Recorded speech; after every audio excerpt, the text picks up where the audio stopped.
గుండ్లపాడు జంట హత్యల కేసులో పిన్నెల్లి బ్రదర్స్ ను పోలీస్ కస్టడీకి అనుమతిస్తూ న్యాయస్థానం తీర్పు చెప్పింది. దీంతో పిన్నెల్లి సోదరులను 29:30న పోలీసులు విచారించనున్నారు.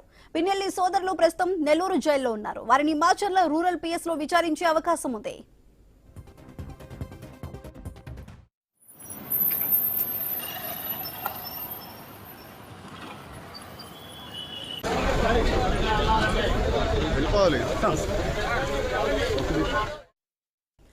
గుండ్లపాడు జంట హత్యల కేసులో పిన్నెల్లి బ్రదర్స్ ను పోలీస్ కస్టడీకి అనుమతిస్తూ న్యాయస్థానం తీర్పు చెప్పింది.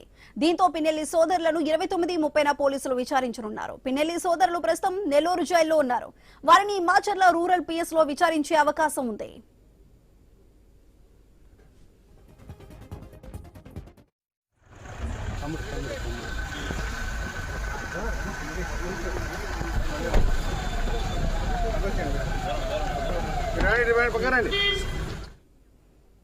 గుండ్లపాడు జంట హత్యల కేసులో పిన్నెల్లి బ్రదర్స్ ను పోలీస్ కస్టడీకి అనుమతిస్తూ న్యాయస్థానం తీర్పు చెప్పింది. అయితే దీనికి సంబంధించి పూర్తి అప్డేట్స్ మా ప్రతినిధి నాగేశ్వరరావు అందిస్తారు.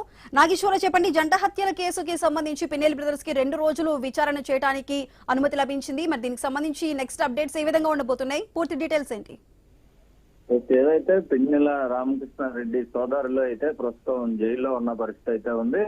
జంట హత్యల కేసులో అయితే దీనికి సంబంధించి రిమాండ్ విధించిన పరిస్థితి. 14 రోజుల అనంతరం కూడా మళ్ళీ ఇంకో 14 రోజులు ప్రస్తుతం రిమాండ్ విధించారు. వీరికి ప్రస్తుతం నెల్లూరు జైల్లో ఉండటం అయితే జరిగింది. అయితే ప్రస్తుతం ఈ రోజు పల్నాడుకు సంబంధించి కోర్టులో అయితే దీనికి సంబంధించి వారికి ఏదైతే పోలీసులు కస్టడీ కోరడంతో ఆ కస్టడీకి అనుమతిస్తూ కోర్టు తీర్పునిచ్చింది. ఈ యొక్క ఏదైతే ఎల్లుర్తి మండలం గుండ్లపాడు జంట హత్య కేసులో అయితే వీళ్ళిద్దరు ఏదైతే పిన్నెల రామకృష్ణారెడ్డి, పిన్నెల ఆయన సోదరుడు పిల్లలు వెంకటరామరెడ్డిలు కూడా ఇద్దరు ఈ కస్టడీలో ఉన్న పరిస్థితి అయితే ఉంది. అయితే మాచర్ల రూరల్ పోలీస్ స్టేషన్ పోలీసులు అయితే ఈ నెల్లూరు ఏదైతే జైల్లో వాళ్ళు ఏదైతే అక్కడ ఉన్నారో అక్కడికి వెళ్ళి వీళ్ళు విచారించనున్న పరిస్థితి అయితే ఉంది. అయితే దీనికి సంబంధించి గతంలో పరిస్థితులు ఆ జంట హత్యలకు సంబంధించిన కేసులో ప్రస్తుతం వీళ్ళు 6-7 నెంబర్ ముద్దాయిలుగా ఉన్న పరిస్థితి అయితే ఉంది. వీరికి సంబంధించి ఏదైతే